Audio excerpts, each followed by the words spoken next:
अस्सलामुअलैकुम dear students.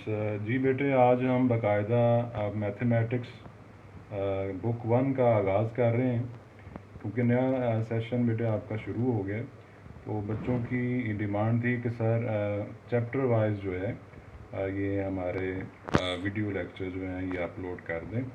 तो पहला चैप्टर बेटे FSc ICS mathematics first year के यानी जो बच्चे हैं पार्ट 1 के जो बच्चे हैं उनके फर्स्ट चैप्टर का नेम है नंबर सिस्टम। तो बेटे आपकी जो एक्सरसाइज 1.1 है इसके क्वेश्चन नंबर 1 का पार्ट नंबर 4 और एग्ज़ाम्पल नंबर जो 7 है ये बेटे सेम है, एक ही यानी सेट दिया हुआ है और पूछा गया है कि बताइए ये जो सेट है जिसके एलिमेंट 1 - 1 है have closure property with respect to addition and multiplication. तो इस चैप्टर की बेटे थोड़ी सी तफसील मैं अर्ज़ कर दूं। जो आपका पहला चैप्टर है नंबर सिस्टम,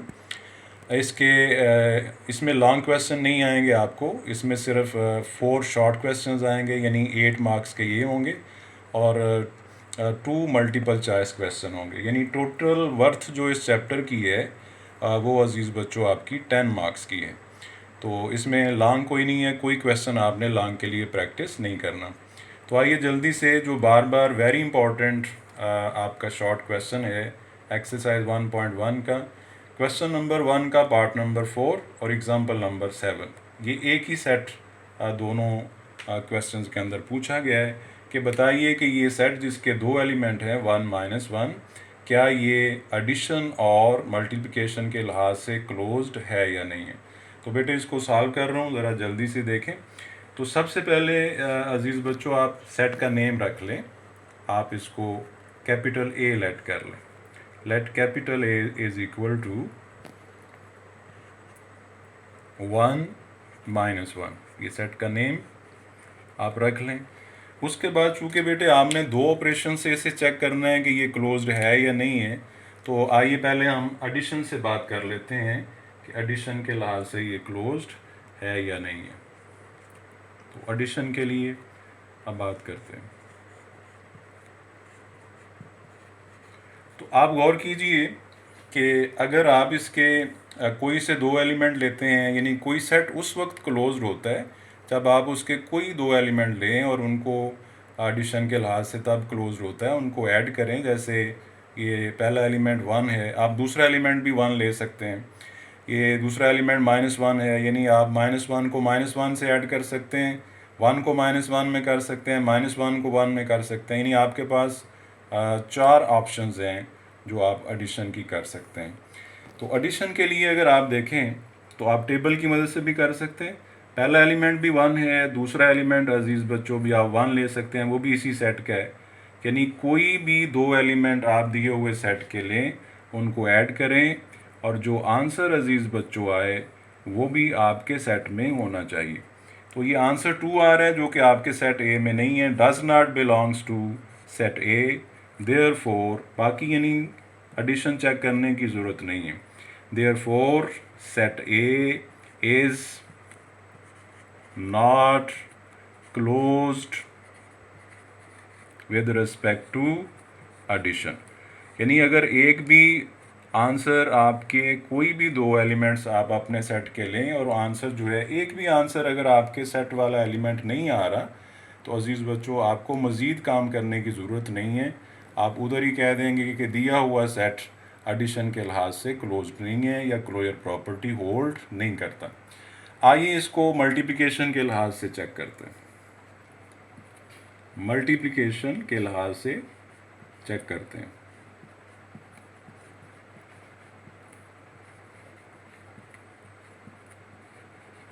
तो मल्टीप्लिकेशन के लिहाज से अगर बेटे आप इसको चेक करेंगे तो बेहतर ये है कि आप इसका टेबल बना लें। तो चूँकि इसके जो एलिमेंट हैं वो अजीज़ बच्चों दो एलिमेंट हैं, तो आप जो है टेबल बनाएं जिसमें 3 बाय 3 यानी बॉक्सेस का, यानी 9 बॉक्सेस का आप टेबल बना लें, यानी 1 2 3 और ये 4। इसी तरह से आप इस तरफ को बनाएं, यानी 1 2 और ये एक। एक आपका ज़्यादा बॉक्स बन गया, 9 बॉक्सेस आपने बनाने हैं। यानी अगर आपके एलिमेंट 2 हैं तो 3 स्क्वायर यानी 9 बॉक्स आप बनाएंगे। अगर आपके एलिमेंट 3 हैं तो आप 4 का स्क्वायर बनाएंगे, 2 हैं तो 3 का स्क्वायर बनाएंगे। तो बेटे इस तरह से आप टेबल बना लें। उसमें सबसे पहले बॉक्स के अंदर आप अपना ऑपरेशन लिखें, एडिशन है तो एडिशन लिखें, मल्टीप्लिकेशन है तो मल्टीप्लिकेशन लिखें। उसके बाद बेटे आप हॉरिजेंटल फॉर्म में भी अपने एलिमेंट लिख दें और इसमें वर्टिकल फॉर्म में भी अपने एलिमेंट लिख दें। अब आप इनका प्रोडक्ट करें। ये आप देखें 1 into 1, 1 multiply 1, 1, 1 multiply -1, -1, -1 into 1, -1, -1 multiply into -1, अजीज़ बच्चों +1। तो आपने देखा कि कोई भी आंसर आपके सेट से आउट नहीं है, यानी जो भी आंसर्स पॉसिबल प्रोडक्ट आपका था, मल्टीप्लिकेशन थी, तमाम के तमाम आंसर आपके अजीज़ बच्चों सेट ए वाले हैं और इसके अलावा कोई और ऑप्शन नहीं है। देयरफॉर आप ये कह सकते हैं it is very clear, it is very clear from table, ये जो आपने टेबल बनाया है मल्टीप्लिकेशन का, set A is closed with respect to multiplication.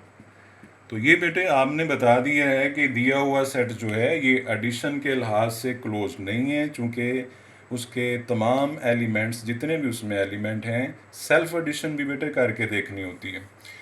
तो अगर एक भी आंसर ऐसा आ जाए जो आपके सेट में मौजूद एलिमेंट हैं वो उनके अलावा आ जाए तो आप उधर ही जो है स्टॉप करेंगे और कहेंगे कि ये सेट जो है ये क्लोज्ड नहीं है। और अगर तमाम पॉसिबल आंसर जो हैं वो आपके सेट के एलिमेंट ही आ रहे हैं तो अजीज़ बच्चों आप लिखेंगे कि ये सेट इस ऑपरेशन के लिहाज से क्लोज्ड है। तो please have a look, then I move. इसको ये देख लें अच्छे तरीके से, हम आगे मूव कर रहे हैं, मैं इसको रेज कर रहा हूँ। नेक्स्ट क्वेश्चन की तरफ चलते हैं। क्वेश्चन नंबर 1 के ही पार्ट नंबर 1 को हम करने जा रहे हैं, ताकि अगर हमारे सेट में एक ही एलिमेंट हो जिसको अजीज़ बच्चों हम सिंगल टर्न सेट कहते हैं। A set having only one element is known as singleton set. अगर हमारे सेट में एक ही एलिमेंट हो तो फिर हम किस तरह से एडिशन के लिहाज से और मल्टीप्लिकेशन के लिहाज से क्लोजर प्रॉपर्टी अजीज़ बच्चों चेक करेंगे। तो आइए क्वेश्चन नंबर 1 का पार्ट नंबर 1 जो है उसमें भी एक एलिमेंट है। पार्ट नंबर 1, इसका नेम सबसे पहले रखिए, let A is equal to, इसमें एक एलिमेंट है बेटे 0। तो बाज़ बच्चों से जब पूछा जाता है बेटे बताइए सेट में कितने एलिमेंट हैं, तो वो कह देते हैं सर 0। तो बेटे 0 कहने का मतलब ये होगा कि कोई एलिमेंट नहीं है। तो जब उसमें एलिमेंट की तादाद पूछी जाए तो वो 0 हो, कोई भी चीज़ हो, बेटे आपने काउंट करना है कि कितने लोग हैं। तो आपके सेट में एक एलिमेंट है जिसका नाम 0 है, तो एलिमेंट्स की तादाद 1 है। तो जब हम एडिशन के लिहाज से क्लोजर प्रॉपर्टी चेक करेंगे तो बेटे इसमें तो दूसरा एलिमेंट ही नहीं है। तो अभी थोड़ी देर पहले मैंने अर्ज़ की थी कि जब एक ही एलिमेंट होगा तो आप पहला एलिमेंट भी वही लेंगे, दूसरा एलिमेंट भी वही लेंगे, तो एडिशन करेंगे तो आपका आंसर बेटे इसी सेट का एलिमेंट आ रहा है और कोई आपके पास ऑप्शन नहीं है, लिहाजा आपका सेट एडिशन के लिहाज से क्लोज्ड है। इसी तरह जब आप इसको मल्टीप्लिकेशन के लिहाज से चेक करेंगे, 0 इंटू 0 करेंगे, चूँकि दूसरा एलिमेंट आपके सेट में मौजूद नहीं है, लिहाजा आप 0 को ही 2 दफ़ा यूज़ करेंगे। पहला एलिमेंट भी 0 ही लेंगे और दूसरा एलिमेंट भी 0 ही लेंगे। तो 0 cross 0 equal to 0 also belongs to your set. Therefore, set capital A is closed with respect to addition and multiplication. Addition and multiplication, इस तरह से बेटे आपने अपना आंसर लिखना है। आइए जल्दी से मैं एक और इसमें बेटे कर देता हूँ। मसलन इसी का सेकंड पार्ट है, तो इसमें एक एलिमेंट है। मैं सपोज कर लेता हूँ कि let B is equal to, ये मेरे पास मेरा सेट है, इसमें एक एलिमेंट 1 है। तो जिस तरह अभी बेटा हमने सीखे, आप पहले एडिशन के लिए देख लें 1 + 1, तो अजीज़ बच्चों आंसर 2 आ रहा है, जो कि आपके सेट में मौजूद नहीं है। तो एडिशन के लिहाज से और कोई ऑप्शन नहीं है, 1 के अलावा कोई और एलिमेंट नहीं है, लिहाजा आप मज़ीद एडिशन नहीं कर सकते। तो ये एडिशन के लिहाज से तो क्लोज नहीं है। आइए मल्टीप्लिकेशन के लिहाज से देखते हैं। तो 1 × 1 ही आप कर सकते हैं, क्योंकि और कोई एलिमेंट इसमें नहीं है। तो पहला एलिमेंट भी आपने सेट बी का ही लिया है, दूसरा एलिमेंट भी आपने सेट बी का ही लिया है, उनका प्रोडक्ट किया है। तो अजीज़ बच्चों जो आंसर आया है वो भी आपके सेट का ही एलिमेंट है। Therefore set B is closed with respect to multiplication and not closed with respect to addition. Addition के लिहाज से क्लोज्ड नहीं है, मल्टीप्लिकेशन के लिहाज से क्लोज्ड है। तो इसका पूरा जो है एक बेटे व्यू ले लें। आप इसका अगर स्क्रीनशॉट लेना चाहते हैं तो वो भी ले लें। और आइए जल्दी से आगे नेक्स्ट क्वेश्चन की तरफ मूव करते हैं। क्वेश्चन नंबर हम 2 से पहले अजीज़ बच्चों क्वेश्चन नंबर 2 और 3 जो हैं ये प्रॉपर्टीज़ हैं, ये रियल नंबर्स की प्रॉपर्टीज़ हैं, उनके नेम बताने हैं। इसको हम नेक्स्ट वीडियो में रखेंगे। आज हम सॉल्व करने वाले जो क्वेश्चन नंबर हमारा 4 है अजीज़ बच्चों, उसको पहले हम करेंगे। क्वेश्चन नंबर 2, 3 जो हैं ये प्रॉपर्टीज़ के नेम बताने हैं। इस पे हम इंशाल्लाह नेक्स्ट वीडियो में बात करेंगे। आज हम एक्सरसाइज का क्वेश्चन नंबर 4 जो है, जो शॉर्ट के लिए अजीज़ बच्चों पहले आया हुआ है, सेकंड पार्ट ज़्यादा दफ़ा आया हुआ है शॉर्ट के लिए, पार्ट नंबर 2, तो उसको देख रहे हैं। Question number 4 part number 2। तो इसकी स्टेटमेंट बेटे कुछ इस तरह से, प्रूव दैट, आप अपनी टेक्स्ट बुक भी पास रखा करें, अगर मैं स्टेटमेंट ना लिखूं तो आप वहाँ से देखा करें। Prove that A/B + C/D is equal to, ये एक्चुअली एडिशन का एक लॉ है जो हमने प्रॉपर्टीज़ की मदद से अजीज़ बच्चों प्रूव करना है।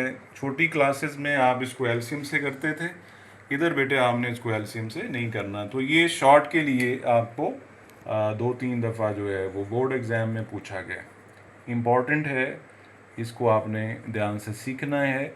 इसी को आप फार्मूला के तौर पर अप्लाई करेंगे, या इसमें जो आप टेक्निक सीखेंगे वही आप क्वेश्चन नंबर 5 के अंदर यूज़ करेंगे। तो बेटे इसको आपने एलसीएम से नहीं करना, आपने इसको प्रॉपर्टी यूज़ करनी है। सबसे पहले आप अपनी डेस्टिनेशन यानी अपने गोल को, अपने एम को, अपने मकसद को देखेंगे, अपनी राइट साइड को देखेंगे कि आप देखिए डिनोमिनेटर में अजीज़ बच्चों BD लिखा हुआ है, और आपकी लेफ़्ट साइड पर फर्स्ट टर्म के नीचे B है और सेकेंड टर्म के नीचे D है। तो आप लेफ़्ट हैंड साइड से राइट हैंड साइड बेटे बनाएंगे। लेफ़्ट हैंड साइड आपकी है A/B + C/D। तो इसकी टेक्निक क्या है, मैंने अर्ज़ कर दी है कि आपने दोनों टर्म्स के नीचे BD बनाना है। फर्स्ट फ्रैक्शन का भी डिनोमिनेटर BD होना चाहिए और सेकंड फ्रैक्शन का डिनोमिनेटर भी BD होना चाहिए। तो बेटे इधर D की कमी है और इधर अजीज़ बच्चों B की कमी है। तो आप फर्स्ट फ्रैक्शन को ऊपर नीचे D से मल्टीप्लाई करेंगे, A को आप मल्टीप्लाई करेंगे D के साथ, और नीचे भी अजीज़ बच्चों आप B को मल्टीप्लाई करेंगे D के साथ। इसी तरह बेटे आप C को, आप इसको कहते हैं प्री मल्टीप्लिकेशन, यानी पहले मल्टीप्लाई करेंगे B से, और नीचे भी बेटे आप b से मल्टीप्लाई d को करेंगे। इसका अगर आप नेम पूछना चाहें तो इसको गोल्डन रूल ऑफ फ्रैक्शन कहते हैं कि किसी फ्रैक्शन को आप न्यूमरेटर को जिस नंबर से मल्टीप्लाई करें, अगर डिनोमिनेटर को भी उसी नंबर से मल्टीप्लाई कर दें तो अजीज़ बच्चों फ्रैक्शन को फ़र्क नहीं पड़ता। इसको गोल्डन रूल ऑफ फ्रैक्शन कहते हैं। ये मैंने फर्स्ट फ्रैक्शन पे भी अप्लाई किया है, सेकंड पे भी किया है। और मुझे कौन गाइड कर रहा है बेटे? ये राइट साइड मुझे गाइड कर रही है कि आप दोनों टर्म्स के नीचे बी डी बनाएं। तो उसके लिए हमने ये गोल्डन रूल ऑफ फ्रैक्शन लगाया। अब चेक करें कि आपकी दोनों टर्म्स के नीचे बी डी अजीज़ बच्चों मौजूद है। अब आप जानते हैं बेटे कि जो इस तरह से देखें, अगर 3/4 लिखा हुआ है तो क्या मैं इसको 1/4 इंटू 3 नहीं लिख सकता हूँ? तो ये बेटे मैं लिख सकता हूँ ना। तो इसी तरह यहाँ से अजीज़ बच्चों मैं 1/BD इंटू AD लिख सकता हूँ, और इसी तरह यहाँ से 1/BD इंटू BC लिख सकता हूँ। तो ये 1/BD अजीज़ बच्चों ज़रा गौर कीजिए, ये दोनों में मौजूद है। ये आप कॉमन ले सकते हैं। इसको अगर आप कॉमन लेते हैं 1/BD को, तो इधर आपके पास AD है, और अजीज़ बच्चों यहाँ आपके पास BC है। और ये आप जानते हैं इसको प्रोडक्ट रूल ऑफ फ्रैक्शंस कहते हैं कि न्यूमरेटर ने न्यूमरेटर से मल्टीप्लाई होना होता है और डिनोमिनेटर ने डिनोमिनेटर से। तो इसके बाद अगर आप लिखना चाहें तो ये आपकी राइट साइड बन रही है 1 इंटू AD प्लस BC। अजीज़ बच्चों AD प्लस BC ही आ रहा है, और नीचे चूँकि कोई भी चीज़ नहीं है जिससे BD ने मल्टीप्लाई होना है तो BD आ रहा है। इस तरह से बेटे अगर आप करेंगे तो अजीज़ बच्चों वो आपको 2 मार्क्स आसानी से मिल जाएंगे। और अगर आपने LCM से किया तो प्रॉपर्टी यूज़ नहीं होगी, तो अजीज़ बच्चों वो मार्क्स काट सकता है कि आपने छोटी क्लासेस की तरह LCM से कर दिया। तो ये बेटे प्लीज़ हैव अ लुक, इसका स्क्रीनशॉट आप ले सकते हैं, इसको ध्यान से देख लें। गोल्डन रूल ऑफ फ्रैक्शन हमने अप्लाई किया है, उसके बाद हमने जो सेम टर्म है वो कॉमन ली है, तो राइट साइड बेटे हमारी 2 स्टेप में आ गई। तो ये काफ़ी दफ़ा आया हुआ है, इसकी प्रैक्टिस करनी है आपने। नेक्स्ट अजीज़ बच्चों मेरे पास क्वेश्चन नंबर 5 है जो बिल्कुल इसी पैटर्न पर होगा। क्वेश्चन नंबर 5, तो उसमें भी कुछ इसी तरह से आप वर्क करेंगे। तो आइए उसकी स्टेटमेंट लिखते हैं।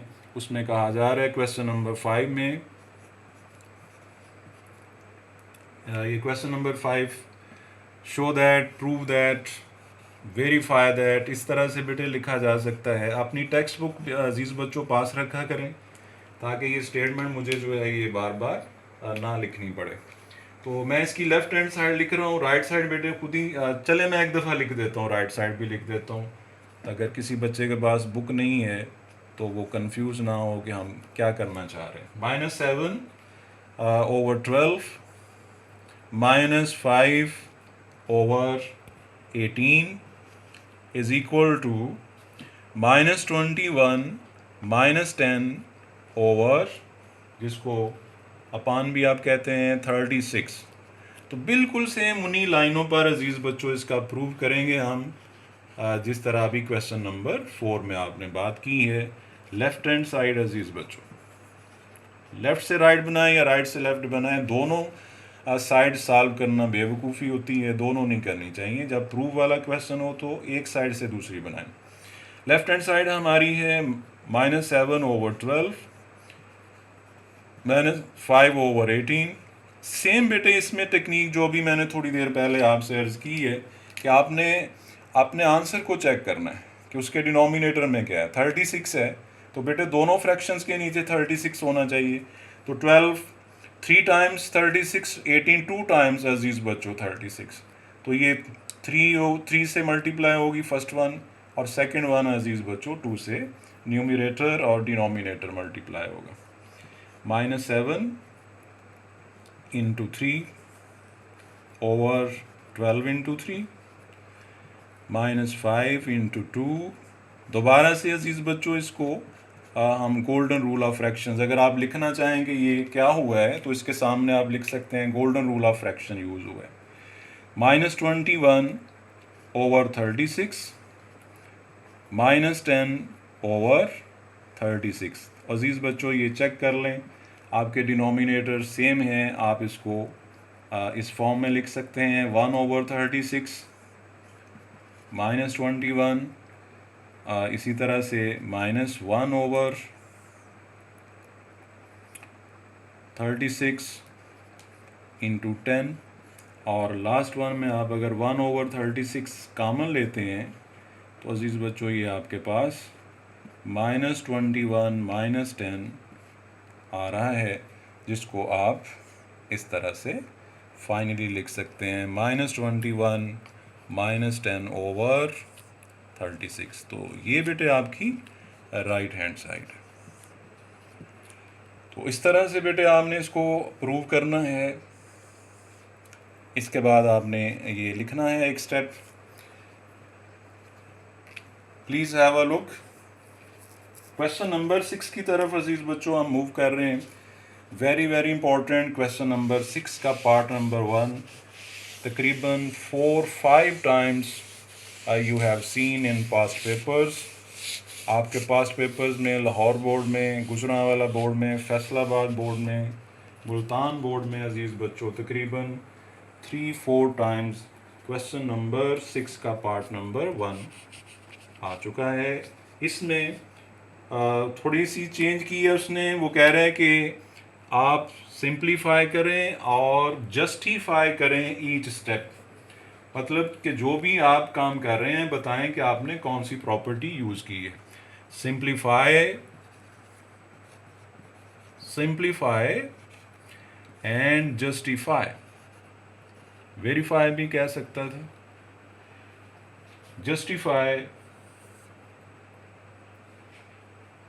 जस्टिफाइंग ईच स्टेप, कि आप जो भी काम करें सामने लिखें कि आपने ये कौन सा रूल अप्लाई किया है। तो पार्ट 1 अजीज़ बच्चों, 4 + 16x/4, ये ज़्यादा दफ़ा पूछा गया है।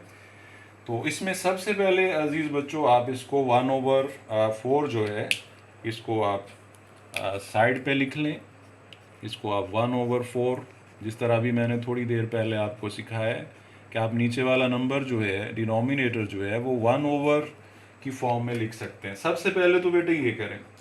उसके बाद आप जानते हैं कि किसी भी नंबर को 1 से अगर आप मल्टीप्लाई करते हैं तो नंबर चेंज नहीं होता। तो 4 × 1 कर लीजिए, और 16 को आप लिख सकते हैं, इसके फैक्टर बना लें, यानी 4 × 4x कर लीजिए। तो इसको आप बेटे इस फॉर्म में लिख लें।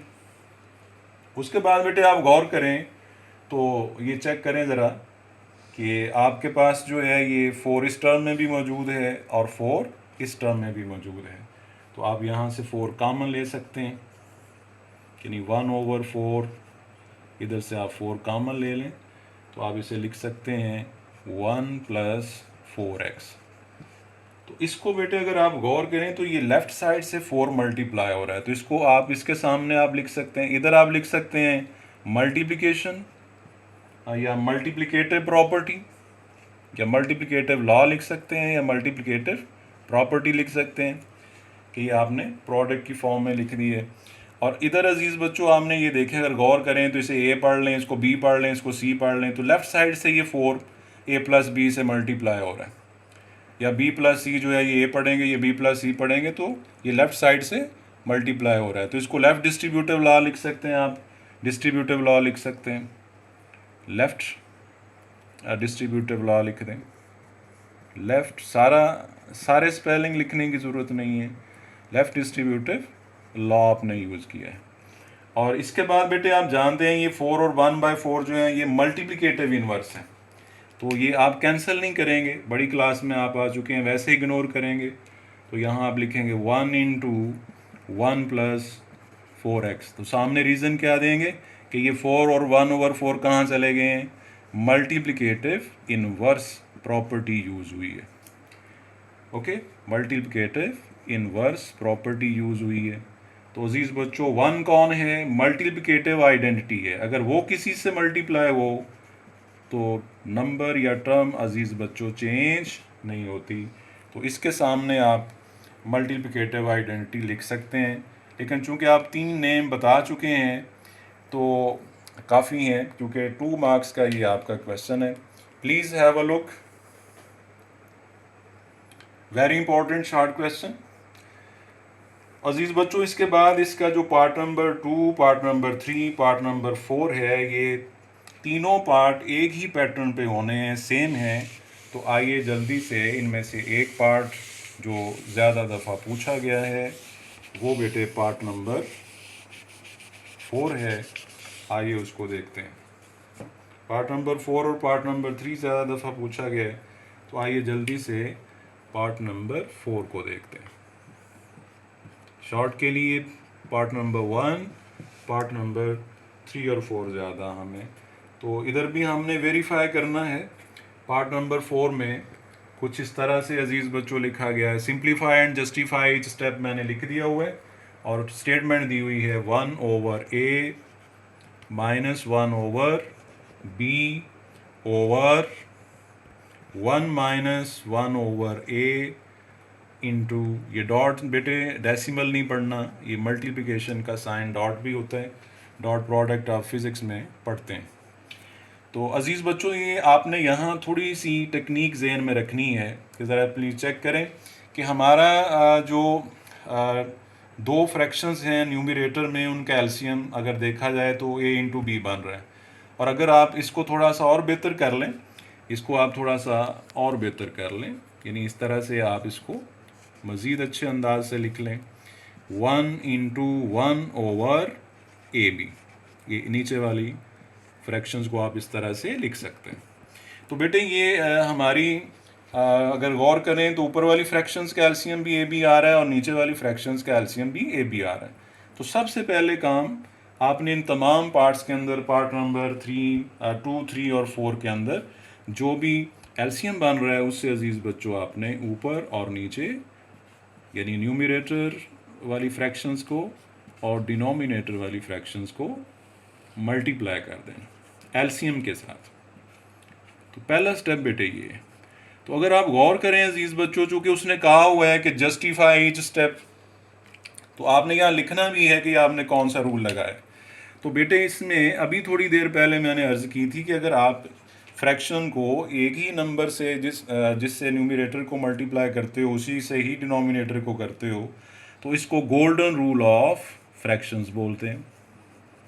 गोल्डन रूल ऑफ फ्रैक्शंस, ये बेटे आपने आगे लिख देना है, वो मुतमिन हो जाएगा। तो इसके बाद आपने क्या करना है, इसकी ज़रा आप प्लीज़ एक लुक ले लें इसकी, इसको मुझे रेज़ करना पड़ेगा। इसके बाद आपने आगे मूव करना है, या चले मैं रेज़ नहीं करता हूँ, इधर थोड़ा सा इधर साइड पे आ जाएं, इस साइड पे हम इसको लिखते हैं। इसके बाद बेटे आपने देखें इधर ज़रा गौर करें कि आपने ये लेफ़्ट साइड इसको ए पढ़ लीजिए, इसे बी पढ़िए और इसको सी पढ़िए।